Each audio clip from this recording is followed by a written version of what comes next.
Let's take it slow. Where you go, I go too. And if you hit the bottom, I'm going down with you. Let's take it slow. Who cares where we gotta be? You know you'll have a good time wherever you're with me. Let's take it.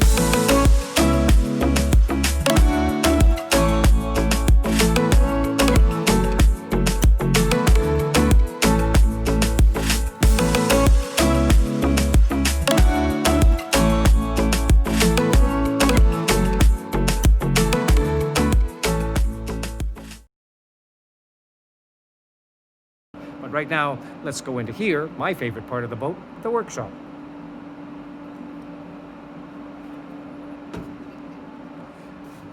So well, I've got a bit of a better angle here to just give you a quick overview looking through this back door here. This is our Webasto chiller for the air conditioning and heating system. Beside that is our water maker from Delphin. And next to that is the Kabola KB40 diesel-fired water heater. And in the back there, we'll show you some more details to that. That is the day tank. So here's our fuel section. We're now in the workshop. If I turn around here and just to help keep you oriented, this is the door we've just walked through, the watertight door off of the swim step. And just again to help you with the products and the pieces here. So this is our Webasto chiller and heater system. This is our Delphin water maker. It's about 150 liters per hour. And we kept it pretty much all manual. It uses 3 membranes, as you can see, mounted up here. And like I say, puts out about 140, 150 liters an hour, which is a nice good amount for us. And then we've got our Kabola water heater. This is all of our diesel-powered or diesel-fired water heating. We have other means of heating the water, including the Gardner main engine and electric. Down below here, you can see a Webasto isotherm calorifier. Basically water, not so much a water heater for us. There are 3 elements in there. That one is an electric, which we'll hardly ever use, 220 volt. But we also have in there a heating element that comes off of the Gardner's heat. When the engine's running, it will help heat up our hot water. And then, of course, the heater from the Kabola unit that we just talked about up there. If I take you down underneath here, a busy area. You can see under construction, we've got water pumps here for domestic water. Or sorry, these are our domestic water pumps here. These are for deck wash pumps up here. This monster diaphragm pump is for our high water emergency bilge, not bilge, but boat pumping out. We'll talk more about that. So one of the benefits we have of having a separate engine room enclosure, which if I step back here, you can start to see that. So here is an enclosure that has nothing but the engine inside. So all of the heat, all of the fumes, anything from the engine stays in there, and we don't allow anything but the engine in there. No batteries, no fuel, no filters, no anything, and that's why everything is located out here. This aluminum frame is about to have a large electrical box in there for distributing our AC power, hence all of these big cables that are just sitting up on the deck right now. They will probably about next week start being fed into this distribution box here. As you might guess, this is our fuel, one of our fuel manifold areas. We're very big on having Fleet Guard filters. We love them. We much prefer them to Raycors, for example. Not that there's anything wrong with Raycors, but the filtration rate of these things are just phenomenal. So they're able to deal with, if we were to get it, quite a large volume of dirt or particles or water. As you can see, we've got paired primary and secondary filters in every case, and then 2 sets of each one so that they're both in parallel. If any of these should clog up, a simple 1-valve switch just flips them over to the other one that's ready to go while we change the dirty ones. And hiding in the back, this little guy that always reminds me of R2-D2 is an incredible thing. It's a centrifuge for cleaning the fuel called an Alpha Laval. These are for the Gardner, these 2 up here. This is for the Kabola, and so we've got separate filtration for all of that. This is the day tank that they're mounted on, holds about 500 liters, so more than enough for days of 24-hour powering, and therefore we're sure that this fuel is always clean, always ready to go, and we just keep filling it up as we need to. Down underneath here are 2 of our gear-driven fuel pumps. So these are for the distribution of fuel, moving fuel from one tank to another, for example. We have manifolds all throughout the boat for water, which is what these ones are. Also for fuel, of course, as you saw up above on top here. And the manifolds are nice because they keep everything in a centralized place, and we can control and manage whatever it is, whether it's bilge water, gray water, black water, fuel, etc., all from that one spot. And then these are the rectifiers from Electrodyne. We've got two massive Electrodyne alternators on the Gardner main engine, and then they feed here to the two external rectifiers. And the reason is these things are where the majority of the heat comes from.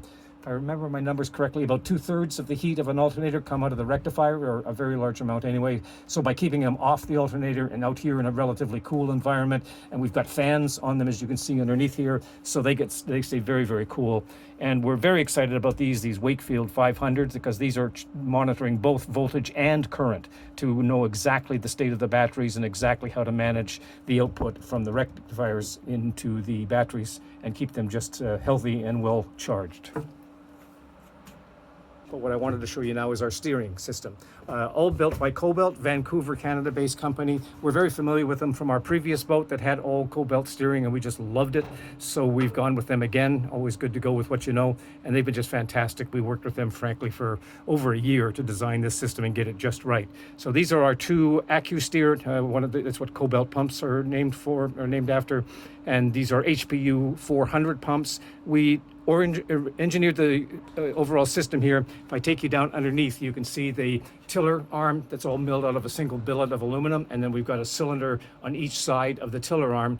And the design criteria we use to design the system is that we are having the ability in a force 9 situation to be able to power the boat steering entirely by one of these pumps and one of those cylinders. So even if we were to lose one pump and one cylinder, we could still have the boat fully capable of steering in very harsh conditions. Hopefully we won't encounter those, but that's what we've done for redundancy. So that's the system back here. We've got to put in a new tank. This one's too small, so we're building a new tank to go up and above here. This is typical Cobalt stuff. They've never melted a box that they don't want to make out of bronze, which is fabulous for longevity and so on. So this is one of the junction boxes. There's two of them on the boat for managing some of the electrics that operate the power steering system over here.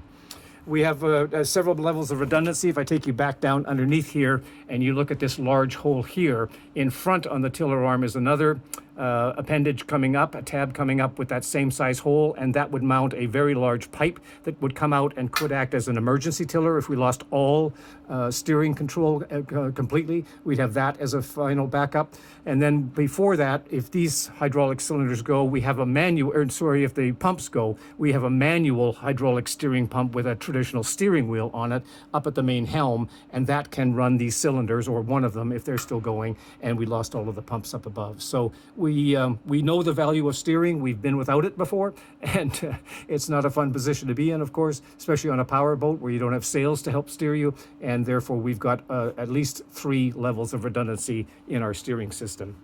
I'm very, very happy with this whole area over here. One of the ways we've designed the boat is what we call the empty end design, meaning the two ends of the boat, the aft end or stern and the bow or forepeak, are very, very large and are used just for equipment and that kind of things, not for living space. Although, frankly, I will live a lot down here because this is my workshop. So this is a little over 6 meters of workbench that I've got, and as you can see, we've kept it pretty much clear. I might move even this guy. This is the motor for that compressor tank underneath of there. So this is an onboard compressor, one of 2 that we've got. This one has, I don't know if I can see it here. Yeah, if I go down here, it has this white PPR pipe here is compressed air. So that runs all the way from here at the compressor at the aft end of the boat, all the way forward through the entire boat with outlets for compressed air in every one of the cabins and sources. I just find compressed air is fantastic for power tools, for just cleaning stuff out, for blowing sea chests clear of any debris that fouls in there. So we have compressed air throughout the boat all of the time. I'll try to keep giving you some perspective. I know it's hard for people that have not been on the boat in real life to understand all the layout and how do you get from one place to the other. So I'm now standing with my back up against that hazmat locker where you saw the big Cobalt bronze thing, and Christine's just going through the watertight door, we'll show you in a minute, into the guest cabin and what we call the ship's office, or also known as Wayne's office, because we each have our own office on board the boat. And then again, this area here is the enclosure for the engine room, so we can give you a peek in there. The engine isn't in here. We're hoping to do that in the next couple of weeks, but this will give you a shot. These are the engine beds for the mounts. You can see where one of the mounts goes up here, where we've extended the bed a little bit. Another one sits in the middle here, and then these mounts that we just added last week are for the mounts on the Nogva controllable pitch propeller system. Over here, we have no through hulls on the boat. We're not big fans of through hulls. Too many things to go wrong and potential dangers. So we have everything coming in or out of the boat fluid-wise through sea chests. And so you can see one supply sea chest over here. And if I step into the engine room a bit, you can cross over here for you. Then you can see the other sea chest over here. So this is an exiting sea chest, and you can see that we have a kind of, we're calling it the piccolo or the flute manifold here, because there's so many outlets on it, or inlets on it. So these will have all pipes, hoses connected up to them for gray water, bilge water, black water, anything we want to get rid of off of the boat. Water-wise will come into here, then feeds into the sea chest and exits out. Up above here, this big vent is being fed. If I start way up on the top, we'll show you later. This is the vent box for the engine room here. This is a mist eliminator, so this is what takes out the salty humidity out of the air. Another one is over in here, and then that feeds into this large vent that comes all the way down to the bottom, so that the cool air from up above comes down to the bottom of the engine bay area in here and puts the cold air down here, and then convection gets used to, as it rises with the heat, come up and up and up and up and up to here. And then this is where there's an extraction fan up in this other vent. Let's jump over here, sorry, and show you, where are you? Oh, I guess we can't see them because the hatch is in the way. But right here is another one of those vent boxes, and that's where the exhaust, the air is extracted out of the engine room through this place up here. This is the extraction vent that goes into the workshop on the other side of this wall and makes sure the air is circulated in there. And yeah, so I guess we can take you back out again. There's the workbench looking out the engine room door.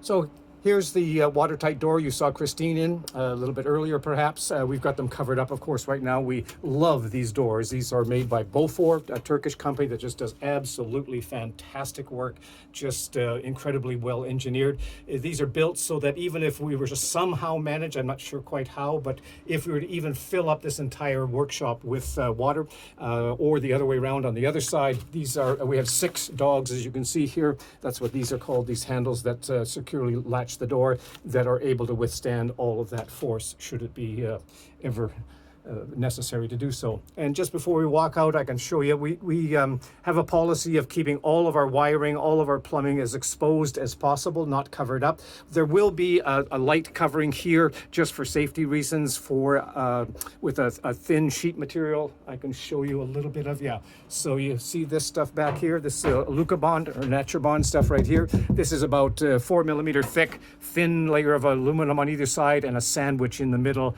of a composite material that's all completely fireproof, able to mount stuff to, and so that will be applied here, but it comes off very easily with just a couple of screws. And then that lets me get at things like this. This is one of many areas where our Meritron black boxes all come together. Meritron is what we use with NMEA 2000 or N2K to do all of the monitoring, temperature, pumps, flow rates, fire alarms, everything we're monitoring the boat, which is just about everything we can. It feeds into some of these black boxes from Meritron. They put out their information onto the N2K network that flows throughout the boat, and then that feeds into everything from our main Helm screens to our phones to our tablets to messages we get emailed to us and that sort of thing. So we're going to go now and just take you through this doorway into what is either the ship's office or Wayne's office up here. Not quite finished, of course, as you can see, but going to be a lovely area. There will be a pull-out seat or swivel-out seat here for me to sit on, drawers and storage areas below, drawers and storage areas up above, and to store tools and meters and that kind of thing. And so this will be more my clean workbench, if you will, for working on electronics or office work, that kind of thing. Whereas just right behind us, if I give you that shot looking back, this is the workbench for, this is where I'll have my CNC a milling machine, my 3D printer, my grinder, my drill press, all of those kind of tools, some vices, that sort of thing, and a nice big area. You can see we put the fiddles here. Where am I at? Fiddles here, so that even if we get spills in this area, they're completely contained, and I don't have water or diesel fuel or whatever spilling, leaking out onto the floor or down into the bilge areas. It's all contained in here. So this is a bit more of the typical dirtier workshop, if you will, dust and grinding fumes and diesel fuel and engine oil, that sort of thing. Whereas I can then come up to this workbench that's nice and clean, keep this door closed, and we're all good to go. Those are the stairs we'll take you up in a minute here that lead up into the super salon. But first, through this door is our guest cabin. So this area is a bit more difficult to film because it's there's a lot going on in a very small area. But what you're looking at here is the guest cabin head, or a bathroom, as boats are calling their bathrooms heads. We have vacuum flush toilets throughout the boat. We just have 2 heads in the boat. I'll step back here into the shower to try to show you that a little bit better. So this is the bathroom in the guest cabin. So we've got a nice little sink that we could fit in here without taking up too much room. We've got a vacuum flush toilet and a bio bidet. We're very, very big bidet fans and can't imagine life without them, frankly. So it also great on a boat. We have no wastage to deal with, no toilet paper, no nothing.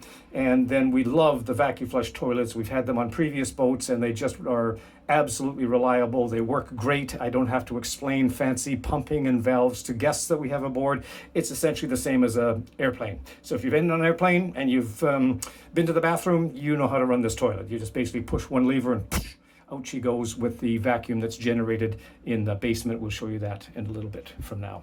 Anyways, this is the head, and if I now come and sort of change positions, here opposite the head is the shower. Obviously a work in progress, but it will have a stainless steel shower tower, as they're called. So it's a single unit that sits on the wall here. It has, I think, 4 or 5 or 6 heads in it, so you can get very well rinsed down. We've got lots of natural light and air coming in through this hatch off of the aft deck up here, and it'll be a great shower for our guests when they're aboard.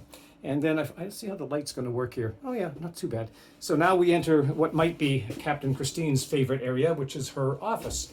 So this is also going to be a guest cabin. I'll try to, again, it's a very tight space with, well, not so much tight, it's just difficult for me to get in with the camera and give you a full sense of everything that's in here. But this is a combination of a very large couch. Christine really likes having a large couch where she can just recline and relax and think up her next great book ideas or solve problems in getting somebody out of some mysterious hole she's dug them into in her story, and it has that chance to, so she can lie on this. We'll have a nice cushioned seat back here. This is all memory foam.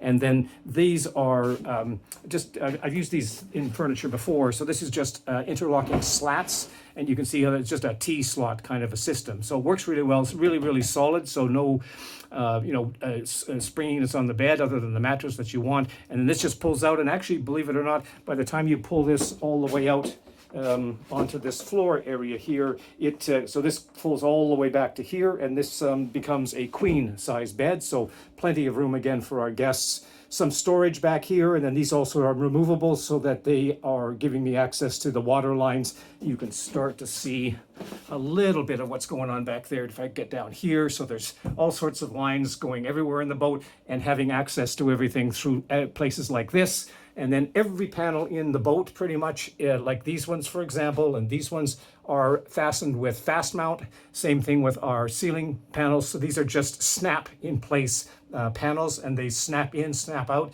in literally seconds. And behind that, for example, is a junction box for all of the lights here in the aft end of the boat, things like that. So getting this out in just one quick pull and then giving me access back there is just fantastic.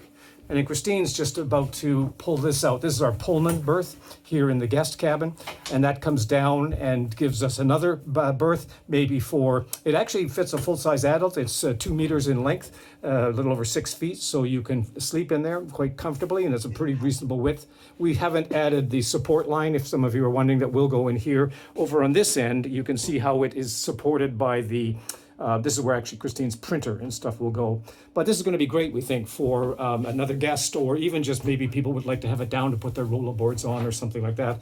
Although we've built storage areas down in here for guests when they're aboard and that kind of thing. Christine's printer and will go in here, and this box is partly here as well because in behind there is the air handler for this room. The air handler is what looks after pushing out the air for that's either heated or cooled, so either for air conditioning or heating. That air handler back in there takes either hot water or cold water and then uses that to produce hot air in this room and circulate it throughout the vents in the cabin. We're really big on light and ventilation, so again, another nice size hatch right above Christine's desk, and an even larger hatch over here, so it's over top of the guest bed or the couch when Christine is sitting on it. Lots of bookshelf areas for my fabulous author wife to have her books and stuff stored up here, and then more bookshelf space if I swing you around, hopefully without making you too dizzy. Some good shelving over here. There you can see is where the air is coming in for either heated air or air-conditioned air to keep this cabin nice and cool down. And then a pretty good sized desk for her. Plenty of room for about, I think, up to a 32-inch monitor can go in there. So she's got lots of room for monitors and spreading herself out work-wise on there. For the more technically inclined people or just curious people, if you're wondering what all of these bolted down plates are, these are access ports to all of the tanks below the floor. So all of our floors in the entire boat, with one small exception, are tank tops. So we have everything below the waterline is essentially a tank, either for water, potable water, or for diesel fuel.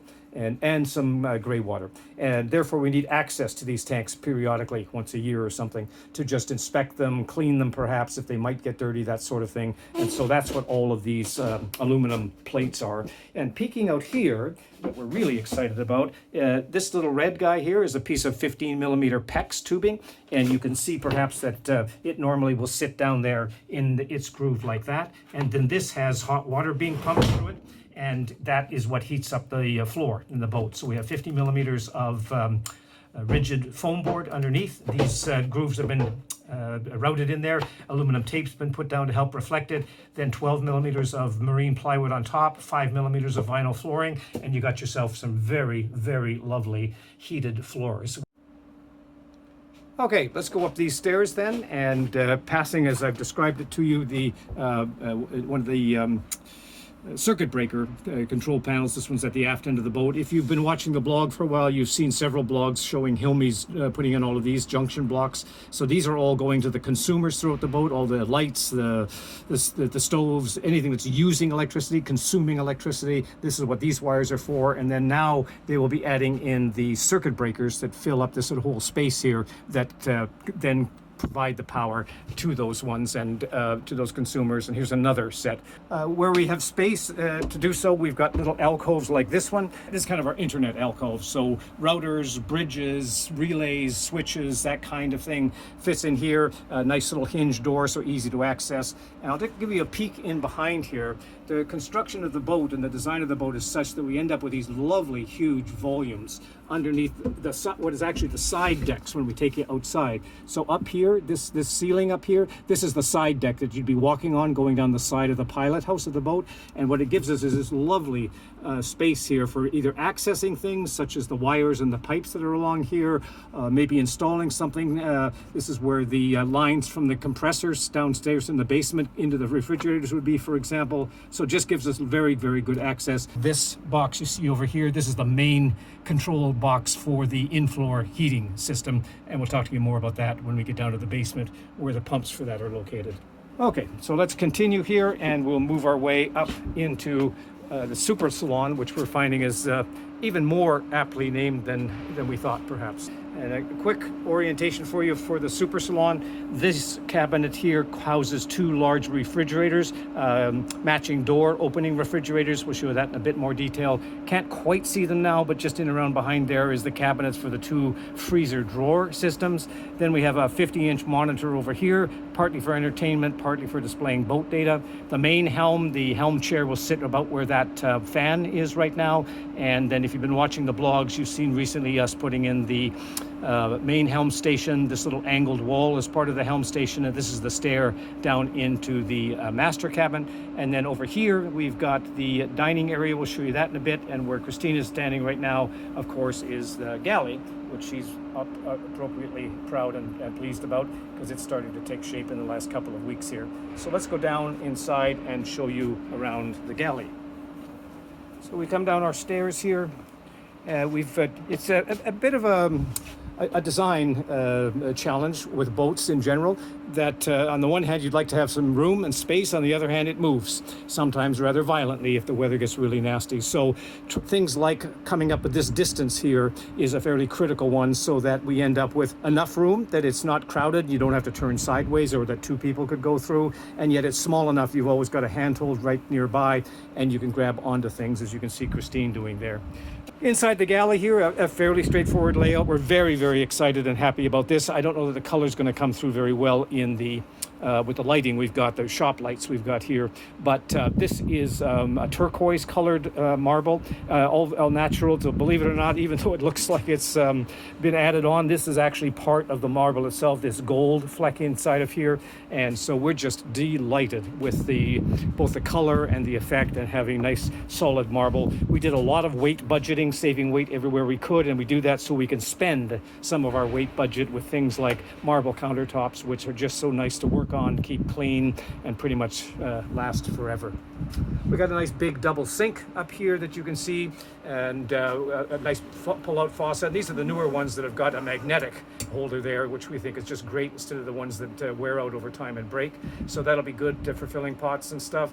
The second little faucet there is one for kind of like we have a day tank for our fuel system. We've got more than a day. We've got a 150 liter tank that's completely independent of the rest of the boat's water system.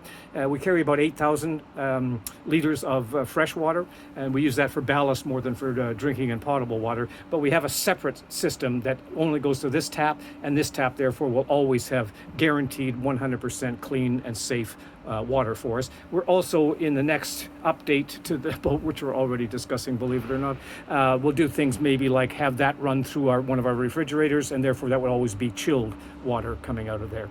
And then Christine can open these guys. We call these our garages. And so all around the perimeter of the countertop are these garages. They will eventually have telescoping cylinders on them so that they'll get held up there. They have positive latches on them so they can't come open accidentally. And we've gone for a theme of diversity in everything on the boat, and that includes storage. So as you'll start to see, as Christine shows you inside of these different lockers, or garages, they're all different sizes, different depths and different heights. And so we'll start to optimize what stuff we put in there based on their shape and their size. So rather than have every one of these be the same, we've made them all a bit different, so that we've got all sorts of different sizes and shapes for storing, I don't know, cereal boxes, bottles of ketchup and that kind of thing. Like if I come around here and I show you these garages behind the sink, for example, you can see that they're not very deep at all, but that means that's great for storing things like bottles of vinegar or tall, skinny things of any kind, pasta maybe, that sort of stuff. So having all of these garages be a different size and a different shape is great.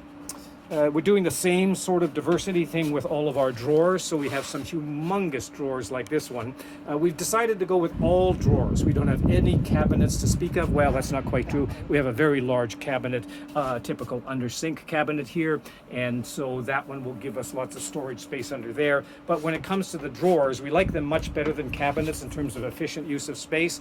And there again, we've come up with different sizes of drawers in each one of these stacks that you can see here. And that gives us just a way to optimize what things we store in what drawers so that they're maximizing the space inside.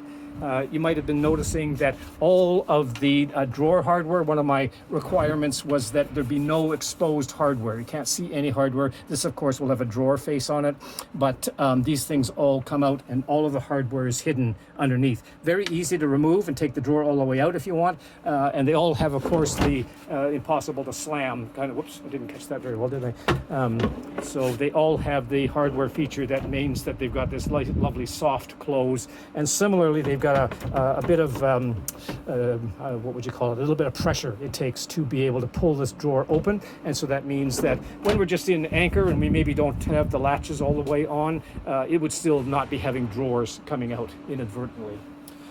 Christine's very, very happy with what she came up with as a choice for her induction cooktop. So why don't you explain that a little bit? Well, this has ventilation here. One of the things about creating a boat that has windows all the way around like we do is that we can't have any high cabinets. We don't do the usual cabinet over the stove that you can put a ventilation system into. So no fan over the stove. But Bosch developed this one that sucks the fumes in here, and in videos, which was all that we've seen so far, you watch the steam or the grease or whatever coming up and just getting sucked down in here. It'll go down in here and release out through the ventilation that we have on the side. In addition to that, we have some exhaust fans on this side and on that side of the salon. So yeah, if you can see way back in there, there is a fan that will be pulling air out of this cabin into the outside no matter what. So between this ventilation and that, we should have a pretty good system. Yeah, I was trying to show you. You can't really see it, but in the back there is ducting that this guy connects up with. So this is a very, very large squirrel cage fan that's got a lot of suction power capable to it. We've talked with 3 people so far that actually have them in their homes, and they love it. And they were surprised at how well it works compared to a overhead typical ventilation system. And then, as Christine was just describing to you, in both aft ends of the salon here, and then if I swing you around over to here, and you can see this one a little bit with the rosewood grill that's hiding behind the plastic protection cover there. That goes up to another extraction fan there. So if we really needed to exhaust the boat, maybe you're boiling a big pot of water for clams or spaghetti or something, and we want to take some of that humidity out, we've got both the extraction in the cooktop as well as the extraction in the super salon to take that out of there.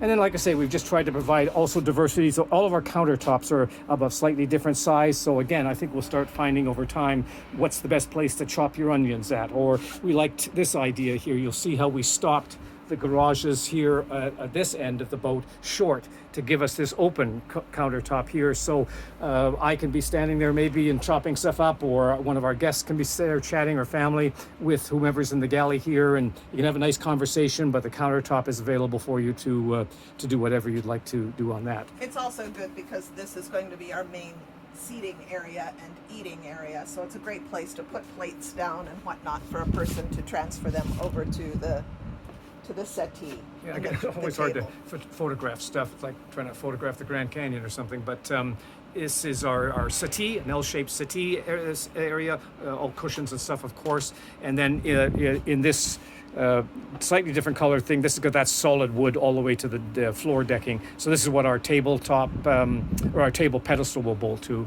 And then this will be our seating area here. And the table we've come up with here, actually the hardware for the table is pretty cool. It's got the somewhat traditional hydraulic adjusted up and down ability of that. But then what we found was a Dutch company, Zvardis, makes a very cool device that goes on top of that pedestal. And it gives us X, Y sliding back and forth, about 250 millimeters of each direction. And then we also can rotate that. So that tabletop is going to be able to move any place we want. So for example, we can have our dinner. We can be watching our dinner in a movie with our 50-inch screen over here and have great visibility on that. When dinner's over and we want to relax and maybe stay sitting there, we drop it down to more like a coffee table height. Wayne gets rude and puts his feet on the table, and we're just able to enjoy it. Or of course, it can also go all the way down. And if we happen to have a lot of guests on the boat that wanted to stay overnight, we could make this into another, I think it's even bigger than a queen size bed. Anyways, a really good sized bed to have people sleeping on it. So if you're trying, I'm trying to do my best to keep you oriented here. So here we are now looking back. Christine's sitting in the dinette area there. Here's the galley. Here's that garage that stops short to give us more counter space and the sink and stuff. There's the entryway where we came in. Here's the other set of stairs that go down into the ship's office, Wayne office, guest cabin area. And then this is the cabinet we'll look at in a minute for the refrigerators. So this cabinet here houses our two refrigerators. These are both 24-volt refrigerators. They're about 130 liters each. So lots and lots of room, storage drawers underneath of them, and the compressors for the fridges and the freezers are all down in the basement. So all of the heat and noise from the compressors stays contained down inside of there, and we don't hear or get any heat added up into the cabin up inside of here. Then over to that side of the refrigerator, so two door refrigerators there, two drawer freezers that come in and out of here that we think work really, really well. One of our friends said when she was sitting in her lounge chair here, where's she going to put her drink? So Sue, here's your little drink counter here for you, so you have lots of room for your gin and tonic or your pina colada or whatever, but we'll use it as well. This area will be our lounge area, so we have two nice lounge chairs that will be going in here that we can sit in as well. They'll be movable. We just fasten them down when we're underway, and gives us lots of space for that. Over here is our 50-inch TV. So this will be kind of a traditional television, and we'll use it for entertainment, but it also becomes useful when you're sitting here in the Helm chair to be able to have that nice big screen area for putting up our boat data, Maritron systems, charting, and then we... Back behind there will be a lot of our navigation black boxes and things like that too, radar, Right. autopilot, things that we need close to the helm. And speaking of Helm, this is our main Helm. We have two, one here, one upstairs in the Sky Bridge that you'll see in a moment here. This one's getting completed this last week or so. We're very, very happy with how it's been turning out, and we can show you a couple of features of it. These, I'm calling them handkerchief doors or drawers, but this gives us a nice access in here. If you can see, if I put my hand in for some reference, these are really nice and deep and some different shapes. We think we'll probably use this for things like a charging station maybe, and you know, you've always got this collection of stuff of VHF handheld radios, cell phones, chargers, notebooks, pens, pencil. That's what this kind of storage area is for, easy to access. And a matching one over on the other side, a little bit different in depth because there's other stuff going on underneath, but still lots and lots of space there for being able to put things. This is how we've laid out the Helm. Christine did all of that and did a fabulous job. So we've got a bit of a slope on here, so we've got a bit better visibility. We purposely left this area wide open. Our radar, for example, is just a independent keyboard, so it will sit here. Its cord will be able to come in and out of here. We'll have a plastic liner on that for protection, and then our RAM mic, our VHF mic, will come out of there as well. And this gives us area for a notebook with either electronic or paper, our keyboard, both the keyboard for the radar, a keyboard for the computer. We have two 19-inch touch screens that go back here, and this will be, it's not mounted yet, but this will be on a hinge as well, and enable us to change the angle of those two monitors. They're 19-inch, they're touch, they're daylight readable, they're 2,000 nits each, and they're dimmable to black. So they'll work for us in all conditions. And as you can see, well, you can't really see through the plastic, but they don't interfere with our view. They don't block anything other than the first few inches maybe of the deck there, which obviously we don't care too much about, and give us lots of access to that. For those that are curious, underneath here is our Furuno. We're using all Furuno gear for navigation and all of the systems on the boat that way. And so there's our 711C autopilot. What Christine's showing you there is the jog lever, also Furuno, so we can steer with that. Cobalt. Sorry, this is the Cobalt jog lever, thank you. And then we can also steer with this. This is a button that can be used for steering to change your heading through that. Then we have, as you can see with the label, our Maxwell windlass controller for the chain going up and down. We'll probably not use it that much. We pretty much like to do our anchor chain from up at the bow, but it's possible here. It hasn't arrived yet. This is the joystick for our bow thruster. This is the joystick and buttons for controlling our really big, powerful searchlight up on top of the main arch. The round gauge here is for pitch. We have a controllable pitch propeller, so we get to change, kind of like the propped airplanes all do. You can control the pitch of the propeller, and that's giving us two things. One, we can match the pitch to give us the ideal load on the engine at any speed, so we don't have to be varying the load when we want a different speed. And then it also gives us reverse. So we have no reverse gear, no transmission per se. We accomplish reverse or forward by simply changing the pitch. And that all happens with one of these levers. So these two, one is throttle for the speed of the engine, the Gardner, and then this is for the pitch of the engine, and buttons for taking the control of it. This is more for the clutch, for the Nogva, our controllable pitch propeller system. This is the control that changes which is in control for the Cobalt steering system. And what Christine is showing you is a plug-in for a very cool device. I don't have it here to show you. Cobalt makes a wired remote. So we have 10 meters, 33 feet of cable that plug into that. And then this kind of, I call it an ice cream cone looking thing that you hold in your hand, and therefore with 33 feet or 10 meters on this, we can get, and we have two of these, one here and one outside, and with that two locations and 10 meters of cable, we can have this little walkabout, they call it. It gives us, pretty much it gives us every single thing you see here. Our jog lever's on there, our pitch is on there, our throttle's on there, our pilot is on there, our bow thruster is on there. So anything that we see here at the helm, we have on this handheld remote now, and it can go all the way to the aft end of the swim step and up to the bow. So we could be docking the boat, or in some other use case scenario where we wanted to remotely control the boat, run the boat from some strange location, we can pretty much do that anywhere we want on the boat. It's back in the office right now, but in these two cutouts here is a switch panel. This is both for our emergency high water bilge or high water extraction system, and then all of the lights, exterior lights on the boat, floodlights, search lights, navigation lights, that kind of thing. This, as you can start to see, is they just started this yesterday, I think. So this is one of these two distribution panels in the boat. I showed you the empty one in the aft end. So these are, we're using all DIN rails, as I maybe mentioned previously. So it just makes it super simple. These just snap into place here. And so then this gives us circuit breakers. We use double pole, double throw circuit breakers on every circuit. So we, for all of our DC as well. And that means that we get to control and shut off and on both the power side and the negative or ground side.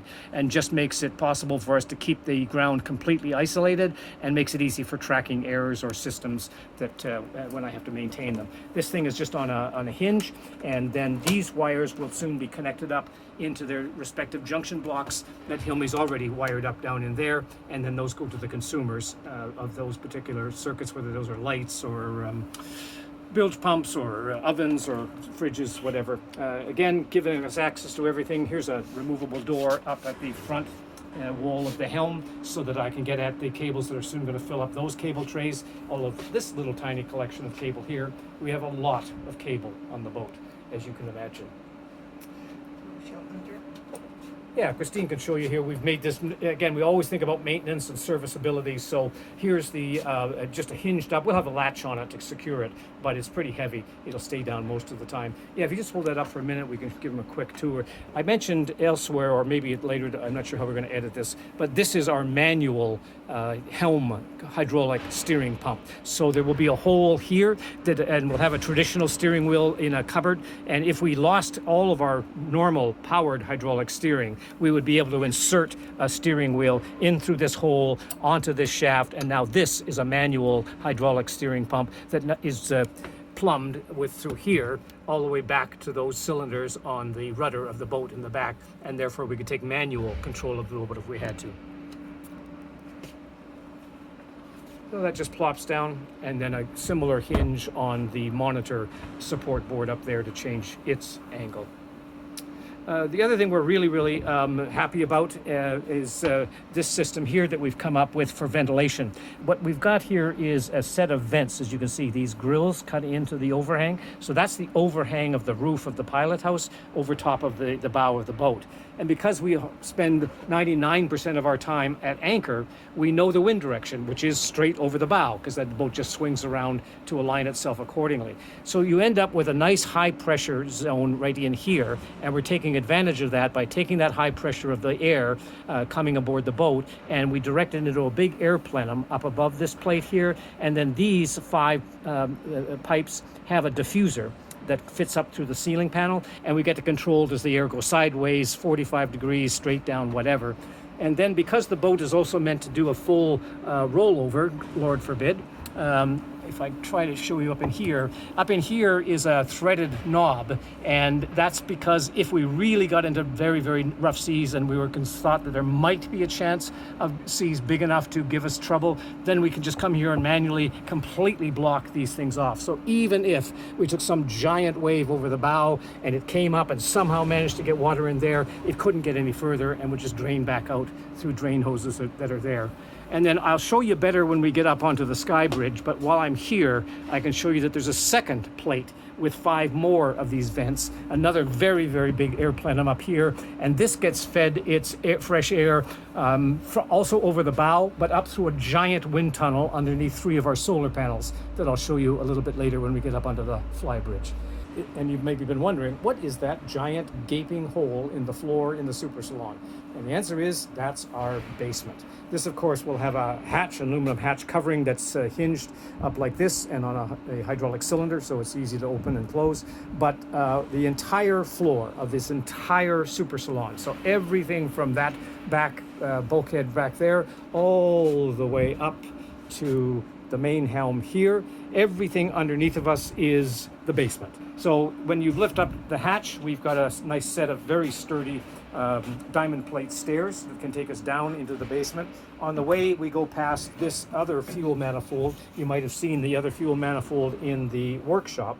This is the one in the basement. This is the one that selects all of the tanks. So the majority of our fuel tanks are underneath the floor here in the basement, and all integral tanks, as we've explained to you maybe elsewhere. Down here, for those that are interested in such details, we have 2 levels of monitoring our tanks. We monitor every tank, whether it's black water, gray water, fresh water, fuel. Any tank is monitored for level, and we have 2 monitors in every tank. The manual ones, kind of fail-safe ones, are these Hart tank tender systems. There's just small little nylon tubes that come off of the back of these Hart tank tenders. Come around here, you can start to see how they work. So it couldn't be more simple. British-made outfit. We've had them on our previous boats. They're just completely fail-safe. And the way they work is you simply have one of those clear plastic nylon tubes going to every tank. So like here, take you down. Here we've got a good shot. So here is the little nylon tube that goes to a pipe that goes all the way to the bottom of this tank. Then we have another electronic Maritron system for measuring the fuel level in the tank. And then, of course, this is where we take the fuel out of the tank. And the way these Hart systems work is there's just a little pump lever here. So you press in which tank. We have 20 tanks to monitor, as you can see here. And so you just push in whichever tank you want to check the measurement of. You try to pull, this is actually a vacuum pump, and you pull vacuum onto that tube, and this gauge measures how many inches of either water or diesel fuel you are pulling up that tube. Therefore, that's how much is in that tank, or how full the tank is, what level the tank is at, and you've got a manual, pretty much guaranteed never to fail system. Of course, most of the time we'll use the electronic one that reports out onto our Maritron system and gives us access that way. Again, another area that's maybe a bit difficult to film, but let me see what I can do for you. So down here in the basement, I guess for orientation, let me go back to the stairs here that we just came down. So you come down the stairs, and we have the Hart system, the fuel manifolds, and so on.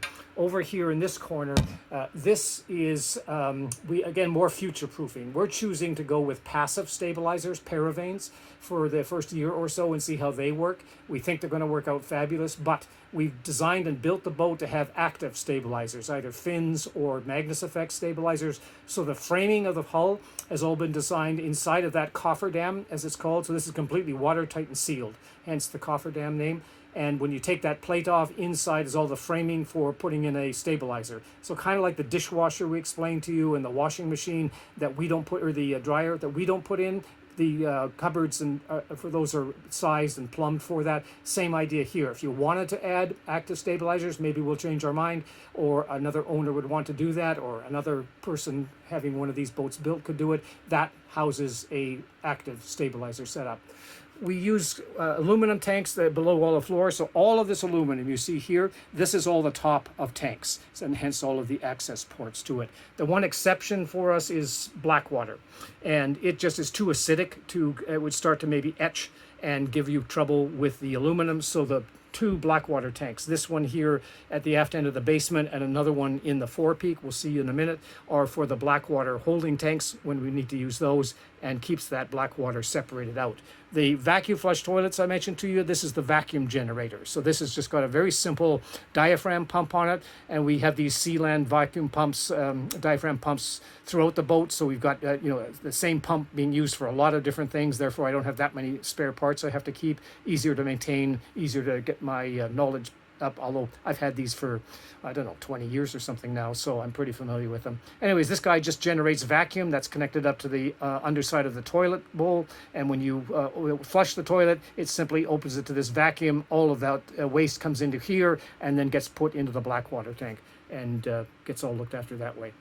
Up above here is a bit more detail for you on the heated floor system. So these are 3 DC pumps for making the water flow. Very low power, low flow rate, so they just keep the water circulating, the hot water circulating through the loops of PEX tubing. I can take you over because a lot of people actually have asked for more details about this. So if you're not interested, you can skip forward. That's what a fast forward button's for. But for those of you that are interested, these are the manifolds for the in-floor heating.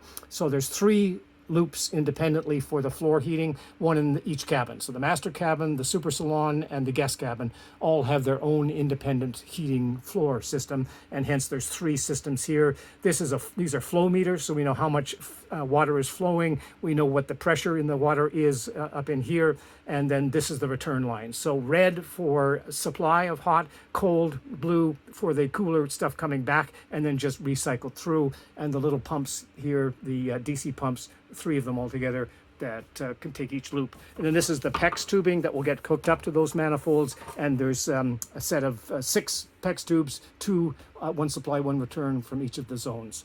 And then a little more detail if you're interested in the top end of the Blackwater tank. We use cable trays everywhere, so all down the side of the boat you can see we've got cable trays and other runs for, those are fuel lines there. Those cable trays will soon be filling up with N2K and other data cables. Here's that cofferdam for the stabilizers that I mentioned to you, and now I'm starting to turn you and look you forward. At the front, we'll get up there to that Victron area. That area over on the far left-hand side is more so cabling and wiring for more of the Meritron monitoring system, and we'll take a look at that as well.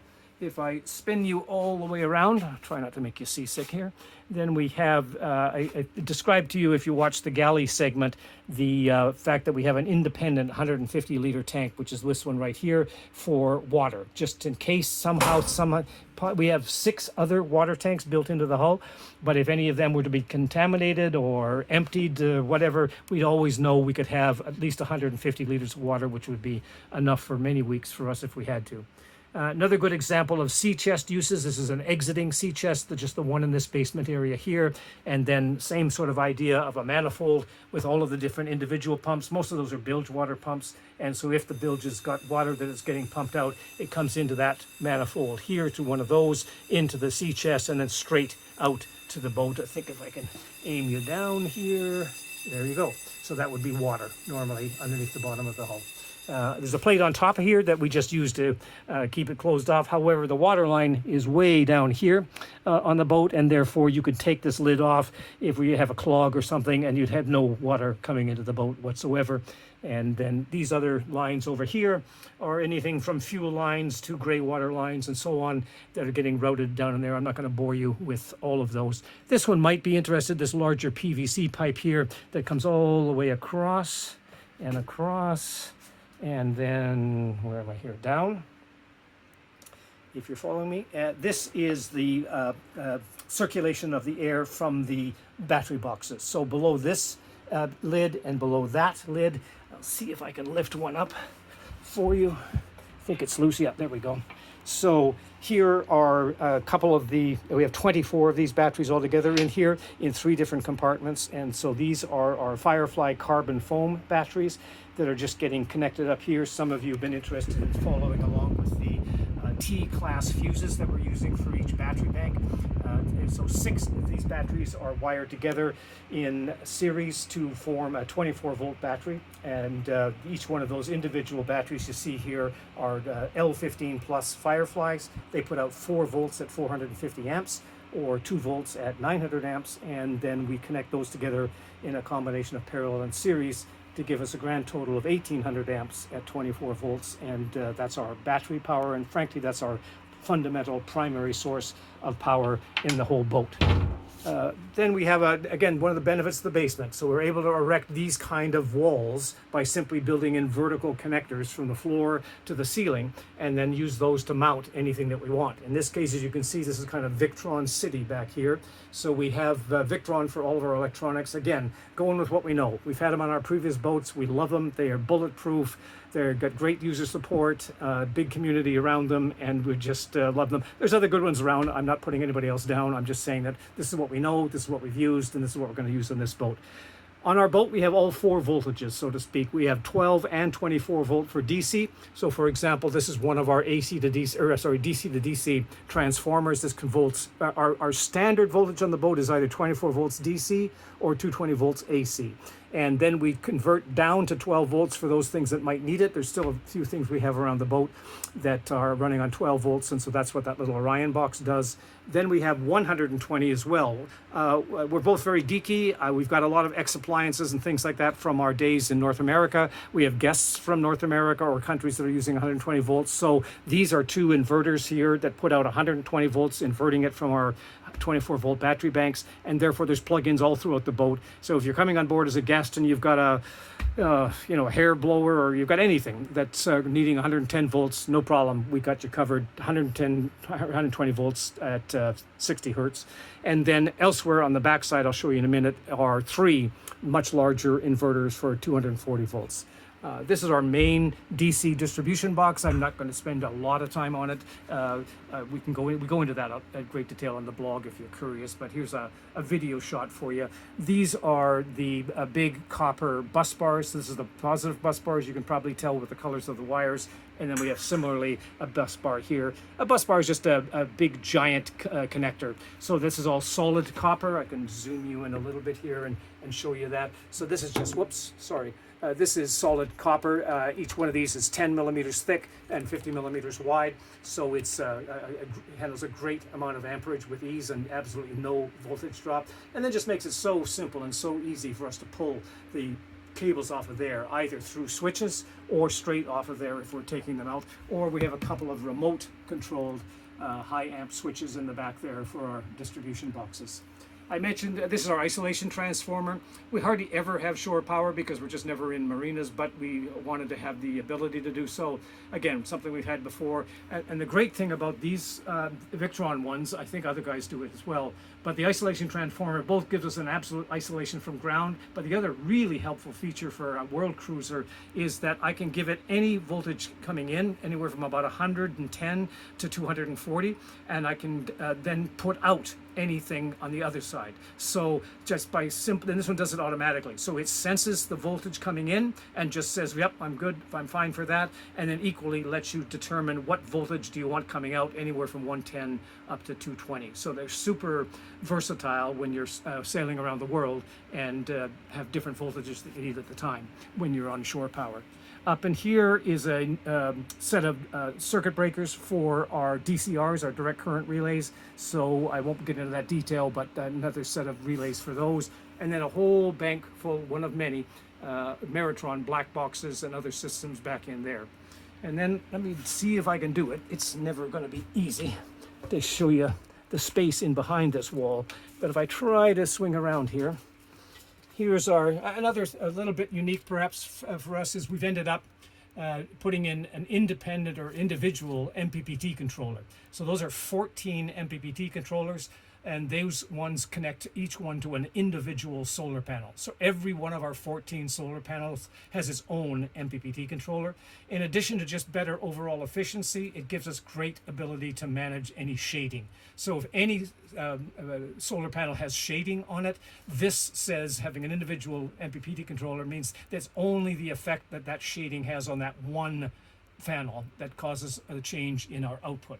Every other panel is on its own. Whereas if you normally put in just a couple of MPPT controllers, connect your solar panels in series and parallel to them, now the shading on any one panel starts to bring down and affect all the other panels in that circuit. So having all of these individual MPPT controllers here gets us around that problem and should give us an even better amount of solar output.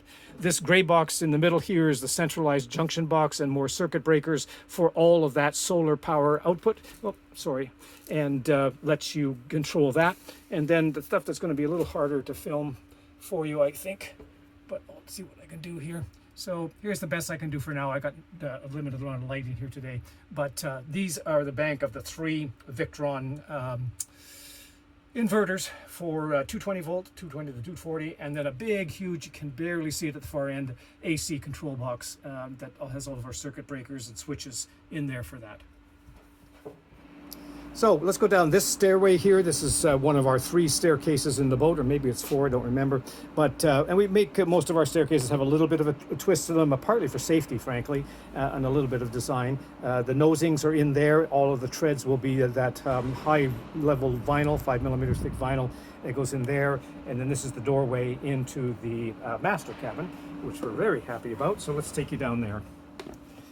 Now I'll try to give you, while I'm way back here, again, these spaces are difficult to film without getting you seasick by spinning around so much, but quick orientation here for you. So here's our bed, a lovely king-size bed. It'll have a little over a foot of memory foam on it, so it'll be nice and super comfortable. Some major storage underneath the mattress here, but the majority of the storage is in drawers. So we have a series of 6 drawers here. Those are not drawers. I'll show you what those are back there. But these 3 here and these 3 here are all drawers.